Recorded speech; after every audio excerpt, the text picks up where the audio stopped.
যে খবরের দিকে এবার নজর রাখবো, মুকুল রায়ের বিধায়ক পদ খারিজের রায়ে স্থগিতাদেশ। হাইকোর্টের রায়ে স্থগিতাদেশ সুপ্রিম কোর্টে। হাইকোর্টের রায়কে চ্যালেঞ্জ করে সুপ্রিম কোর্টে মুকুল পুত্র, উনি গুরুতর অসুস্থ হয়ে হাসপাতালে চিকিৎসাধীন। বিলিং ও অন্যান্য ক্ষেত্রে প্রয়োজনীয়তা থাকতে পারে। শুনানিতে পর্যবেক্ষণ সুপ্রিম কোর্টের মুকুল রায়ের বিধায়ক পদ খারিজের রায়ে স্থগিতাদেশ। হাইকোর্টের রায়ে স্থগিতাদেশ সুপ্রিম কোর্টের। হাইকোর্টের রায়কে চ্যালেঞ্জ করে সুপ্রিম কোর্টে মুকুল পুত্র, উনি গুরুতর অসুস্থ হয়ে হাসপাতালে চিকিৎসাধীন।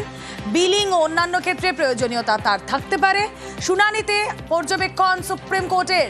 কথা বলবো, প্রতিনিধি মৈত্রেয়ী ভট্টাচার্য রয়েছেন সঙ্গে। মৈত্রেয়ী,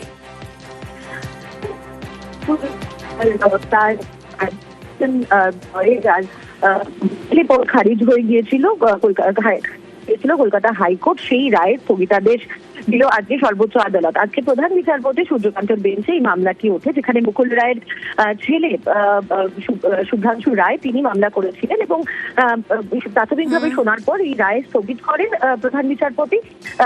হাইকোর্টের রায় স্থগিত করেন এবং সব পক্ষকে নোটিশ জারি করেছেন তিনি। আগামী 4 সপ্তাহের মধ্যে নোটিশের জবাব দিতে হবে এবং 6 সপ্তাহ বাদে মামলার ফের শুনানি হবে। ওকে।